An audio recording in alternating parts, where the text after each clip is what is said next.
Yo, what's going on people, it's Jay Craft here from Digital Trap, back with another Learn in a Minute. Today I'll be showing you how to sidechain your kick and 808 to give your kick more presence in the mix and to make sure your 808 doesn't overpower it and cause clipping. So what you need to do first of all is you need to click on your kick, and you go over to this arrow underneath the volume fader on the 808, right click, sidechain to this track, and then you open up Fruity Limiter, and for this one you go onto the compression section and you go down to sidechain and you select the same channel that you need to put it across from, and then from there put your need to the bottom, ratio to the top, and bring your threshold down as far as you feel like you need to bring it. Bring your attack all the way down, because as soon as the kick hits you want it to bring down the 808, therefore giving more space in the mix for the kick, and you adjust the release to how quickly you want the sidechain to let the 808 back in. So this is how it sounds. So as you can see here, you can see it ducking every time the kick's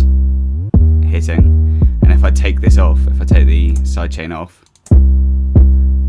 you can hear it's clipping. So yeah, I hope that helps.